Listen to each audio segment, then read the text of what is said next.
In today's video, 3 things you need to know about MyFitnessPal in order to use the app correctly.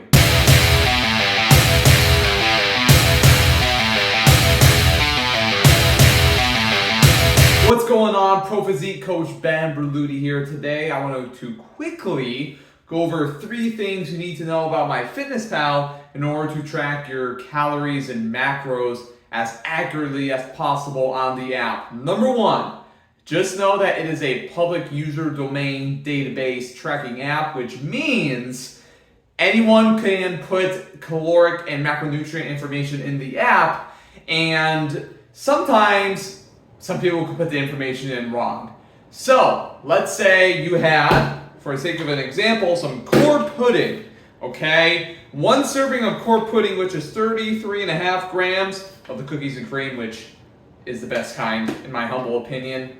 Promo code Ben gets you 20% off on corenutritionals.com, by the way. Anyway, 1 serving has 4 grams of fat, 6 grams of carbs, 20 grams of protein, okay? So let's say Joe Schmo was putting in the nutritional facts for core pudding on MyFitnessPal, and he put 1 serving has 4 grams of fat, 6 grams of carbs, and 200 grams of protein. Let's say you selected Joe Schmo's entry when you went to log in your serving of core pudding on the app.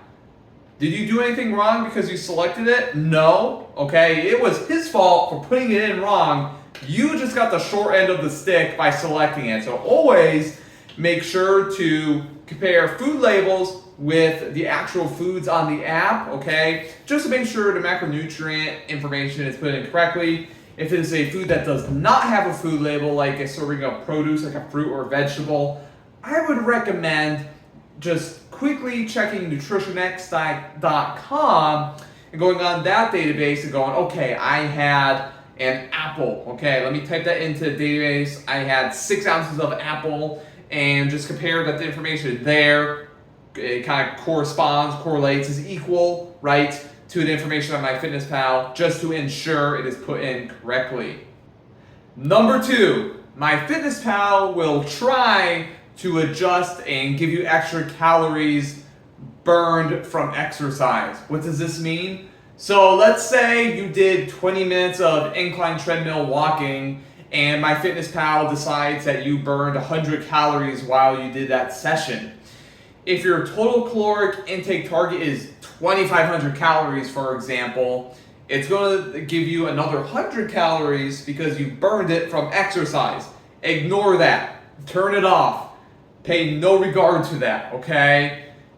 You should be following your macros in correspondence with the actual targets. So if your targets are, for example, 300 grams of carbs, 60 grams of fat, and 190 grams of protein, you should do that every day unless your coach, it tells you otherwise. Let's say you're doing like a rest day intake or a refeed day or something. But don't let MyFitnessPal dictate calorie fluctuations day to day.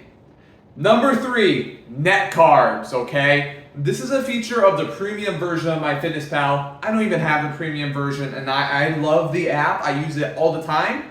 And I recommend it to most of my clients as well because there's a really fantastic feature of MyFitnessPal where I can add my clients as a friend, and I can view food logs. That way I can give really specific guidance. So that's something I love about the app.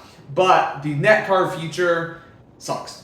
Okay, so what net carbs is basically, let's say you're looking at a low carb tortilla and it says there's 1 gram of net carbs in this tortilla. You look at the food label, there's 14 grams of carbs and 13 grams of fiber.